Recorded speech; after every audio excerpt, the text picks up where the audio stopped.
Hello बच्चों, नमस्कार। मैं हूं नारायण पटेल, आपके अपने चैनल पे। आज हम यहाँ पर बात करेंगे विद्या ज्ञान प्रारंभिक परीक्षा 2024-25 जिसका एग्जाम 3 दिसंबर को होना है। उसी की श्रृंखला में हम आपको विगत वर्षों के पेपर करा रहे हैं, लेकिन आज का जो पेपर है 2020 का वो इतना कठिन पेपर था कि अगर क्लास 10th के भी बच्चे करते हैं तो इसे पूरा नहीं कर सकते हैं। मतलब अगर इस प्रकार का पेपर है तो आप कैसे करेंगे, तो पेपर का एक आइडिया आपको होना चाहिए। अगर आपने नहीं देखा तो इसे आप जरूर देखिएगा, और अगर ये वीडियो पसंद आए तो इसे अभी लाइक जरूर कर दीजिएगा। मैं क्वेश्चन नहीं पढ़ पाऊंगा, क्वेश्चन अगर मैं पढ़ूं तो इसको 3 से 4 घंटे में पूरा हो पाएगा। अगर इसके आपको हल देखने तो मैंने पिछली वीडियो में सारे इसके हल कराए हुए हैं, जो कि हमारे 300 से ऊपर वीडियो, उन्हें आप देख करके इनके सोल्यूशन भी प्राप्त कर सकते हैं। अगर आप एक साथ पूरा पेपर देखना चाहते हैं तो आप इस वीडियो को आराम से देख सकते हैं। तो देखिए, ये हिंदी भाषा का पेपर आया था, जो कि आपके सामने हम धीरे धीरे चला रहे हैं। इसे आप रोक रोक के देखते रहिएगा, जिससे आपको जो है अंदाजा लग जाएगा। तो यहाँ पर ये जो है पहला आपको एक गद्यांश मिला है, धुएं पर पानी, जिसका शीर्षक है, और मैं इसे धीरे धीरे बढ़ा रहा हूँ। इसे आप आराम से पढ़ लीजिएगा और पढ़ने के बाद आप इनके उत्तर दीजिएगा। और इतना बड़ा ये पैराग्राफ था बच्चों कि आपको इस पैराग्राफ को पढ़ने में बहुत दिक्कत होगी, और दिक्कत के साथ साथ इन प्रश्नों के फिर उत्तर आपको निकालने रहेंगे। तो अभी आपका पैराग्राफ नहीं खत्म हुआ, अब मैं अगले पेज पे बढ़ता हूँ। ये उसी का दूसरा पेज है, जहां पर इसके भावार्थ भी लिखे हैं। तल्ले माने मतलब होता है मकान का निचला हिस्सा, और बढ़िया होता है दाल की छोटी गोलियां जिनसे सब्जी बनती है। अब ये इतना बड़ा आपका पैराग्राफ था, पूरा एक पन्ने का। उसके बाद ये प्रश्न दिए गए हैं, तो इन प्रश्नों को भी आप पढ़ करके इनके आंसर जरूर देखिएगा। तो इसका जो आंसर पहले का होगा वो बच्चों डी वाला होगा, और जो दूसरा प्रश्न है, दूसरे प्रश्न का उत्तर बी वाला होगा। जब आप इसे देखोगे तो ये सारी चीजें आपके समझ में आने लगेंगी। अगर मैं प्रश्न 3 की बात करूं, 3 का जो ऑप्शन है आपका, ये 3 का जो है वो बी वाला यहाँ से समझ में आएगा, और 4 जो है, 4 का आपको सी वाला यहाँ से समझ में आएगा। और अगर मैं इसी पैराग्राफ में आखिरी यानी ये 5वां प्रश्न देखूं, तो जो 5वां प्रश्न था उसका ऑप्शन डी वाला समझ में आएगा। और अगर मैं अगले प्रश्न की बात करूं, छठे का, तो छठे का इसमें सी वाला जो है प्रश्न आएगा। और यहाँ पर आपको पूरा पेपर ये हल मिल जाएगा। फिर अगला गद्यांश आपको दिया गया था पूंछ का महत्व। यहाँ पर पूंछ का महत्व बताया गया है, इसे आप थोड़ा सा देख लीजिए, फिर मैं इसको आगे बढ़ाता हूँ। ये भी दूसरा पैराग्राफ आपका चल रहा है, तो आप ये दूसरा पैराग्राफ भी रोक रोक के धीरे धीरे इसे आप लोग जरूर देख लीजिएगा, और फिर दूसरे पैराग्राफ के आपको आंसर देने होंगे। जब आप वीडियो को रोक के देखेंगे तो आप समझ भी पाएंगे और आप इसे ले भी पाएंगे। अगर आपका इसका पीडीएफ चाहिए तो आप हमें हमारे कमेंट जरूर कीजिएगा, मैं आपको इसका पीडीएफ पहुंचाने की कोशिश करूंगा। अब देखिए, यहाँ पर 7वां उसी का जो प्रश्न बन करके आया है, इसका जो ऑप्शन सी वाला बच्चों सही होगा। ये देखिए, सी वाला ऑप्शन यहाँ से देख लीजिएगा। अगर आपके यहाँ पर न दिखाई पड़े तो आप ये देखिएगा, सी वाला उत्तर यहाँ से सही होगा। और अगर इसी में से अगर आप 8वां और 9वां देखना चाहें, तो जो 8वां है इसका आंसर एग्जैक्ट जो है डी वाला आपका सही होगा। और अगर 9वां उत्तर देखेंगे तो 9वें का भी ये डी वाला जो है उत्तर आपको सही मिलेगा। चलिए, अब मैं बढ़ता हूं अगले प्रश्न पर। ये है आपका 10वां प्रश्न, जिसका आंसर बी होगा। और ये है 11वां प्रश्न, जिसका आपको आंसर यहाँ से डी देना रहेगा। जल्दी से इसको पढ़ लीजिए। अब देखिए, यहाँ पर तीसरा एक पैराग्राफ है, वो पैराग्राफ आपको एक चित्र के माध्यम से ही दिखाया गया, बाढ़ से सावधान। अब देखिए, बाढ़ का यहाँ पर आपको एक चित्र दिखाया गया है, बाढ़ में क्या परेशानियां होती, कैसा अनुभव लोग करते हैं, ये सारी चीजें यहाँ पर देखिए दिखाई पड़ रही हैं, जो कि नीचे आपको दी जा रही है। और नीचे आप इनको देख करके समझ पाएंगे कि बाढ़ की स्थिति क्या होती है और कैसे आप, ये देखिए, जो कमिश्नर की कचहरी द्वारा जनहित में प्रकाशित शब्दार्थ हैं उनको आप देख लीजिए। उसी के आधार पर आपको प्रश्नों के उत्तर देने रहेंगे। अब जो तीसरा पैराग्राफ था चित्र वाला, उस पर आधारित कुछ प्रश्न दिए गए हैं। तो 12वें का यहाँ से देखिए सी वाला आपका सही हो जाएगा। और जो 13 प्रश्न था, 13 देखिए कितना बड़ा प्रश्न है, और 13वें का जो उत्तर है उसका आपको डी मिलेगा। और इसी का अगला हम देखेंगे, जो 14 होगा, 14 का ऑप्शन आपको बी वाला यहाँ से देखने को मिलेगा। जो रही बात आपकी 15वां और 16वें की, तो अगर आप 15वें को देखिए तो 15वें में आपका जो ऑप्शन जो यहाँ से मिलेगा वो आपका बी मिलेगा, और जो प्रश्न 16 है उसका भी आंसर आपको बी के रूप में देखने को मिलेगा। ठीक है, इसको आप पढ़ लीजिए, थोड़ा सा रोक लीजिएगा वीडियो। उसके बाद आपके सामने एक कविता दिखाई पड़ेगी, जो कि एक चौथा हमारा जो है पद्यांश दिया गया। पद्यांश पर पढ़कर अब जो ट्रेंड बना है वो पद्यांश और गद्यांश दोनों से प्रश्न पूछे जाते हैं। चलिए मैं बढ़ता हूँ इसी के अगले गद्यांश पे। ये पद्यांश देखिए दूसरा है, यानी 4 लाइन का। फिर एक तीसरा भी आपके सामने लिखा गया है, और उसके नीचे जो है आपको एक चित्र भी दिखाई पड़ रहा होगा, और आप इस चित्र को देखिएगा। और उसके बाद ये चौथा भी पद्यांश छोटा सा लिखा गया है, और उसके बाद यहाँ पर शब्दार्थ में कुछ आपको लिखा गया। उसके बाद उसने प्रश्न करना शुरू कर दिया है। अब देखिए 17वां जो प्रश्न है, इसका जब आप आंसर पढ़ेंगे तो जो 17 होगा इसका आंसर आपको ए के रूप में देखने को मिलेगा। और 18वां जो है, ये जो 18वां आप पढ़ोगे प्रश्न, इस 18वें का जो उत्तर मिलेगा वो आपको डी के फॉर्म में मिलेगा, यानी डी आंसर यहाँ से होगा। मैं आपको डी आंसर कर देता हूँ। और जो 19वां है, 19वें का आपको यहाँ से बी उत्तर मिलेगा, और यहाँ से जो अगला है 20वां, और वो 20वां जो है और ये अंतिम है, तो 20वें का जो है ऑप्शन यहाँ से बी वाला देखने को मिलेगा। ठीक है, अब मैं लूंगा यहाँ पर गणित का पेपर, देखते हैं कैसा आया। वो भी बहुत कठिन पेपर था। ये दूसरा भाग है जहां पर आप गणित के प्रश्नों को देख रहे हैं। कितने कठिन प्रश्न आते हैं इन्हें आप देख करके ही अंदाजा लगा पाएंगे। चलिए मैं उत्तर आपको बताता रहता हूं, आप लोग रोक के जरूर देखिएगा, इसका बी वाला आंसर मिलेगा। हालांकि मैंने सारे आपको प्रश्न हल कराए हुए हैं, आप हमारे अगले वीडियो जो पीछे पड़े हुए हैं 300 से अधिक, उन्हें आप देख सकते हो। 21 का जो आंसर यहाँ पर आपको बी वाला मिलेगा देखने को, जो ऑप्शन बी वाला है, सॉरी 22 में, हाँ बी वाला जो आप उत्तर है इनका, ये वाला आपको सही मिलेगा। और अगला जो है प्रश्न 23 का आंसर अगर आप देखोगे तो 23 का आंसर यहाँ क्या मिलेगा। 23 का आंसर यहाँ पर आपको, पूरा प्रश्न पहले देख लीजिए तभी समझ में आएगा। तो 23 का है, इसका आंसर आपको डी वाला देखने को मिलेगा, ये वाला। इसके बाद अगला प्रश्न है आपके पास 24, तो 24 का जो आंसर है वो आपको डी वाला मिलेगा। या आप यहाँ से डी वाले प्रश्न को कर लेंगे। अब आपके सामने एक भाग दी गई है, बीच में जगह छोड़ी गई है, और आपसे 25वां, तो आप इसको देख लीजिए अगला प्रश्न, प्रश्न का उत्तर क्या हो सकता है। तो 25वां जो आप उधर देख रहे थे उसका जो है आंसर यहाँ पर सी के रूप में मिलेगा। अब आप देखिए 26वां प्रश्न आराम से थोड़ा सा देख लीजिए, और देखने के बाद आपको इसका आंसर बताना है कि कौन सा आंसर इसका सही होगा। तो इसका आंसर भी आपको सी के रूप में देखने को मिलेगा। अगर मैं बात करूं 27 की, तो आपको यहाँ पर एक घनाभ दिखाया गया, और उस घनाभ को देख करके आपको अगले प्रश्न का उत्तर देखिए देना है। तो जो घनाभ है इसका भी आंसर आपको सी के फॉर्म में मिलेगा। तो आपका यहाँ से पूरा आंसर सी वाला हो जाएगा। अगर हम बात करें 28 की, तो आपको एक यहाँ पर टेबल दिया गया, और उस टेबल को देखते हुए पूरा देख लीजिए। फिर इसके बाद कुछ प्रश्न पूछे जा रहे हैं जिस पर आपको उत्तर देना है। तो 28 का यहाँ पर डी वाला ऑप्शन मिल जाएगा। अगला प्रश्न अगर आप देखें तो 29 है, और 29 का प्रश्न जो है यहाँ से सी, यानी 29 का जो ऑप्शन मिलेगा वो भी आपको सी के फॉर्म में मिलेगा। चलिए अब बढ़ते हैं अगले प्रश्न पर। चलिए अगला प्रश्न आपका 30 है।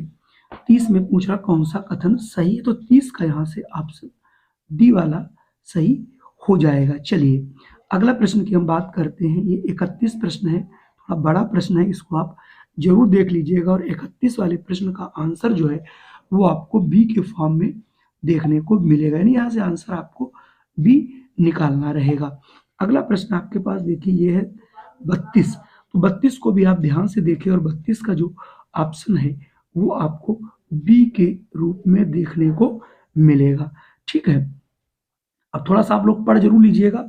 और अगला प्रश्न आपके सामने है 33। हालांकि अच्छा प्रश्न है, और इसका आंसर जो है वो आपको बी के रूप में यहाँ से मिलने वाला है, यानी ऑप्शन बी आप लगा लीजिएगा। अगला प्रश्न आपके सामने एक बाल्टी दी गई है, इसको आप देख लीजिएगा। थोड़ा कुछ कम अगर छपा है तो हो सकता है, लेकिन आप इसे एक बार देख लीजिए, फिर इसी पर आधारित जो आपका प्रश्न होगा 34वां, वो इसी से आधारित मिलेगा। चलिए बढ़ते हैं हम। तो जो 34वां प्रश्न था उसका आंसर यहाँ पर ये देखिए डी वाला रहेगा। और अगर हम यहाँ पर 35 की बात करें तो 35वां का तो सही है। आप यहाँ पर क्या कर सकते हो, गुणा ही करोगे तभी 0 आएगा, तो आपको यहाँ से आंसर के रूप में सी वाला मिल जाएगा। और मैं अगर अगले की प्रश्न की बात करूं तो 36वां में भी प्रश्न आप आराम से देख सकते हो, और 36 का ऑप्शन यहाँ से ए वाला आपको मिलेगा, क्योंकि प्रश्न जैसे जैसे पढ़ोगे उसका आंसर आपको वैसे ही निकालना है। अगर हम प्रश्न 37 की बात करूं तो 37 में आपका आंसर सी वाला निकल के आ जाएगा। अगला प्रश्न आपके सामने देखिए 38 39 है, इन दोनों को देख लीजिए। जो 38 है उसका भी आंसर आपको सी के रूप में मिलने वाला है, यानी इसका भी आंसर जब आप निकालोगे सी आएगा, और 39 का भी ऑप्शन जो है वो आपका बी वाला मिलेगा। चलिए आगे बढ़ते हैं। आगे देखिए आपके पास ये 40वां प्रश्न है, 40 का भी आंसर आपको सी मिलेगा, और जो 41 है इसका भी आंसर आपको सी मिलेगा। और बात रही 42 की, 42 का भी आंसर आपको आगे देखोगे वो भी सी के रूप में मिलेगा। जरा इस प्रश्न को आप जरूर देखें। ये भी 42 प्रश्न का ही हिस्सा है जिसे आप इस चित्र पर देख रहे हैं। अब इस चित्र को हम आगे थोड़ा बढ़ाते हैं और उसके बाद इस प्रश्न का उत्तर ढूंढने का प्रयास करते हैं। यहाँ पर 42 का मैंने आपको बताया था ऑप्शन सी होगा। और अगर हम 43 की बात करें तो 43 का भी आंसर आपको सी के रूप में मिलेगा। इसको जरूर देखें। तो 44 तो खैर बहुत सरल पेपर, 44 का बहुत सरल था, तो 44 का यहाँ पर ऑप्शन ए वाला आपको मिलेगा। और जो 45 है उसको थोड़ा सा आप देखिए, और इस 45 वाले प्रश्न का जो उत्तर है वो आपको यहाँ पर ए के फॉर्म में मिलने वाला है, यानी ये वाला आपका उत्तर सही होगा। अगर मैं अगले प्रश्न की बात करूँ 46 की, तो 46 जरा देख लीजिए।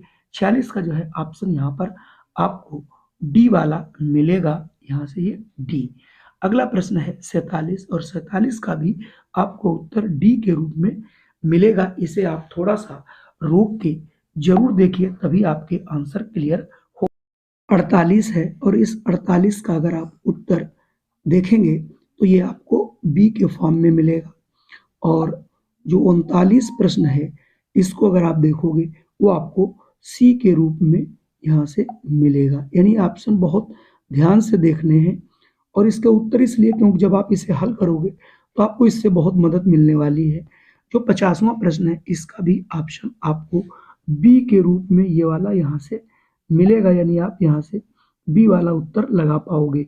उसके बाद फिर आपको 51 में एक चित्र दिया गया है, और इस चित्र को आप देखते हुए इस प्रश्न का उत्तर आप जरूर लगा पाएंगे। और जो 51 प्रश्न है आपका, ये देखिए, तो 51 का जो आंसर है वो आपको ए के रूप में मिलेगा, तो आप यहाँ से ए वाले उत्तर को सही कर लेंगे। और अगर हम बात करूं यहाँ से प्रश्न 52 की, तो 52 के लिए देखिए बड़ा सा थोड़ा सा प्रश्न लिखा है, और प्रश्न के हिसाब से मेज पर जो मेजों की संख्या उसके लिए कैलकुलेट करना है, और कौन सा यहाँ पर 52 में सही आएगा वो बिल्कुल जो है आपका ऑप्शन यहाँ पे उत्तर जो मिलेगा वो सी वाला उत्तर मिलेगा। चलिए बढ़ते हैं अगले प्रश्न पर।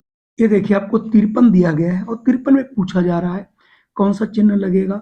तो आप 53 को बहुत आसानी से यहाँ पर देखिए दोनों बराबर हैं, तो आप यहाँ से ऑप्शन ए ही लगा देंगे। और अगला प्रश्न आपके पास 54 है, थोड़ा सा इसको देखिए, ये कुछ टुकड़े दिए इनको मिला करके यहाँ पर वर्ग पूछे जा रहे हैं। जब आप इसको सही ढंग से देखेंगे तो यहाँ से आपको ऑप्शन सी के रूप में देखने को मिल जाएगा, तो यहाँ से आप ऑप्शन सी को यहाँ से लगा लेंगे। अगर आप अगले की बात करें, यहाँ से 55 वेरी मोस्ट इंपॉर्टेंट प्रश्न, बहुत इस प्रकार से प्रश्न पूछे जा रहे हैं। तो 55वां ये देख लीजिए, कोई मैच का एक शेड्यूल दिया गया है, और इस शेड्यूल को देख करके आपको बताना है कि किस दिन मैच देखने गए थे। तो यहाँ से ये ऑप्शन बी निकल के आएगा, इसे आप रोक के जरूर देखिएगा।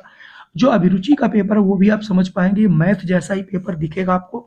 मैथ और रीजनिंग में आपको यहाँ पर कोई ज्यादा अंतर नहीं दिखेगा और मैथ से कठिन आपको यहाँ पर अभिरुचि देखने को मिलेगी। चलिए आपको मैं बढ़ता हूँ अगले प्रश्न पर। अगला आप जो प्रश्न पढ़ रहे थे मैं उसी की बात करूंगा आगे। ये देखिए, तो आगे हम इसको बढ़ाते हैं। ये प्रारंभिक स्थिति है और ये अंतिम स्थिति आपको दी गई है। तो तीनों में सबसे अधिक दूरी कौन चलेगा, यहाँ पर ऐसा पूछा गया था। तो जो 56 वाला प्रश्न है वो यहाँ पर ऑप्शन ए के रूप में आपको देखने को मिलेगा। ठीक इसी प्रकार से 57 एक चित्रों पर आधारित प्रश्न है।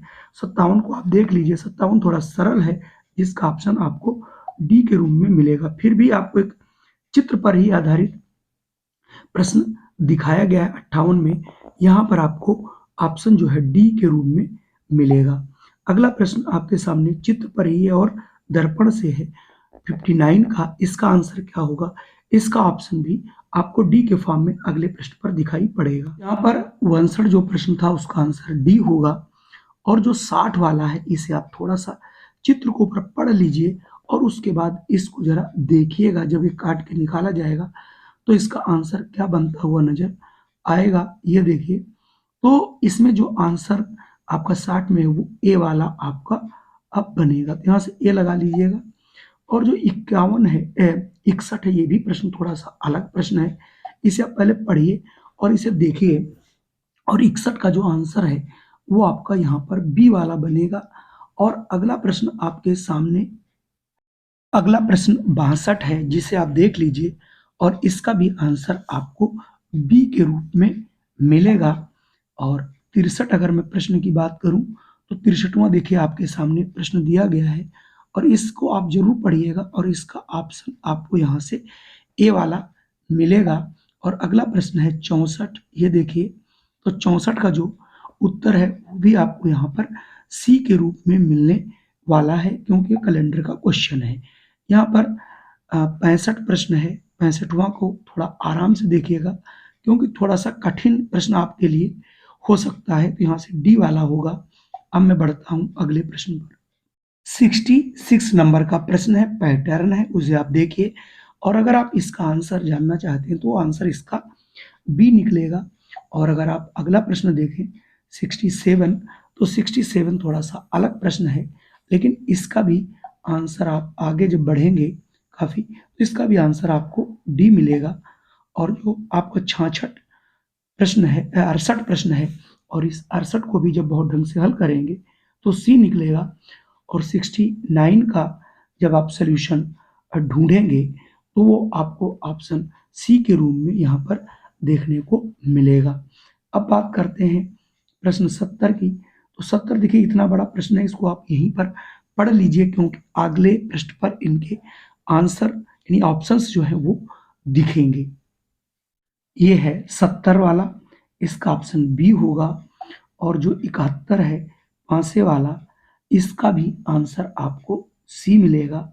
और अगर आप प्रश्न करें 72 का, तो 72 आप पूरा पढ़ लीजिए, घूम दिया है थोड़ा सा, तो इसका भी प्रश्न आपको सी के रूप में यहाँ से आंसर मिलेगा। अगर मैं बात करूँ 73 की, 73 थोड़ा रोक के देखिएगा, इसका जो आंसर है वो ए के रूप में मिलेगा। और जो 74 है इसे आप देख लीजिए क्योंकि इसका आंसर के जो ऑप्शंस हैं वो आपको आगे दिखेंगे। ये है 74 जिसका आंसर ए मिलेगा। इसके बाद आपके सामने एक चित्र दिख रहा है 75 का। आप इस चित्र को थोड़ा सा देखिए और चित्र को देखने के बाद आप इनके आंसर बहुत जो है कठिनाई से दे पाएंगे। तो इसका जो आंसर बनेगा वो बनेगा आपका सी। और अगला प्रश्न है आपका 76। तो 76 का भी अगर आप इसको बहुत ढंग से देखेंगे, ये पहला एक कैलेंडर दिया गया, फिर ये अगला कैलेंडर आपको दिया गया है। इन कैलेंडरों को आप देख करके उसके बाद फिर ये इनके आंसर यहाँ से बनाए गए हैं। हालांकि ये प्रश्न बहुत कठिन नहीं, बहुत आसान सा है, तो लेकिन 76 का जो प्रश्न है वो इसका डी वाला यहाँ से बनेगा। अगला प्रश्न है 77 और 77 का आंसर भी आपको डी बनेगा, जो कि आपको सही है। चलिए बढ़ता हूं अगले प्रश्न पर। यह प्रश्न 78 है, इसे आप एक बार पढ़ लीजिए और पढ़ने के बाद इसका आंसर जब आप निकालोगे वो आंसर आपको बी मिलेगा। इसके बाद देखिए 79 है और 79 को थोड़ा सा देख करके करेंगे तो इसका आंसर आपको बी के फॉर्म में मिल जाएगा। अगर मैं बात करूं 80 की, तो जो 80 है इसको आप पहले देखिए, उसके बाद मैं धीरे धीरे इसको आगे बढ़ाता हूं तो इसका जो ऑप्शन बनेगा बच्चों वो डी वाला बनेगा। अगला प्रश्न 81 है, इसे आप पहले थोड़ा सा देख लीजिए, उसके बाद उनकी उम्र के क्रम का लगाओगे तभी इसका आंसर निकल पाएगा। 81 में दो, एक स्टेटमेंट इधर दिया गया था, दो इधर, उसको मिला के आंसर निकालना था, तो इसका आंसर सी निकलेगा। और ये 82 एक सभागार की सीट का अरेंजमेंट यहाँ पे दिया गया, हालांकि उतना बढ़िया नहीं दिखेगा, आप इसे रोक के देखिएगा तो इसका जो आंसर है वो आपको ए के रूप में मिलेगा। और आप इससे क्वेश्चनों का अंदाजा जरूर लगा पाएंगे किस प्रकार के प्रश्न पूछ सकते हैं। 83 को देखिएगा, 83 का जो ऑप्शन है वो आपको बी के फॉर्म में मिल जाएगा। और अगर 84 देखते हैं तो 84 थोड़ा सा कठिन प्रश्न, थोड़ा सा इसे आप देखोगे तो ये ऑप्शन बी वाला यहाँ से निकल के मिलेगा। और अगर हम बात करें 83 की, ये भी प्रश्न काफी अलग है और इस 85 वाले का भी उत्तर आपको आगे यहीं पर देखिए मिलेगा देखने को। 85 जो आपने पीछे देखा इसका आंसर बी होगा। और ये जो 86 है इसे आप आराम से देखिए, और 86 का जो उत्तर है वो भी बी मिलेगा। और आप अगर 87 को देख लीजिए, थोड़ा सा ये एक बना हुआ है, ऊपर का दृश्य दिखाया गया सब कुछ, और इस 87 का अगर आप आंसर ढूंढने की कोशिश करेंगे वो आपको आंसर ए के रूम में ही मिल जाएगा। और अगला ये एक पजल है, यानी पहेली है, ये तो आप सभी जानते हो और इसका आंसर आप शीशा लगा लोगे। अगला भी आपका पजल ही है 89 में, इसे आप देख लीजिए, जिसका आंसर आपको अगले पृष्ठ पर मिलेगा। जो 89 था इसका आंसर आपको डी मिलेगा। और आज का हमारा अंतिम प्रश्न है, जहां पर आपको जो 90 है इसका आंसर सी मिलेगा। ये पेपर मुझे दिखाने का मतलब ये नहीं था कि आपको डराना, इससे आपको अंदाजा जरूर लग पाएगा कि पेपर कैसा आ सकता है। जो इसका अगला पेपर है जो मैं दिखाऊंगा आपको, वो इससे भी खतरनाक पेपर आपको देखने को मिलेगा। इसलिए अपनी तैयारी को, अभी आपके पास 15 दिन बचे हैं, आप इन प्रश्नों को देख करके अपनी तैयारी को थोड़ा सा अलग आयाम दे सकते हैं। जय हिंद, वंदे मातरम। मैं मिलता हूं आपको अगले वीडियो में।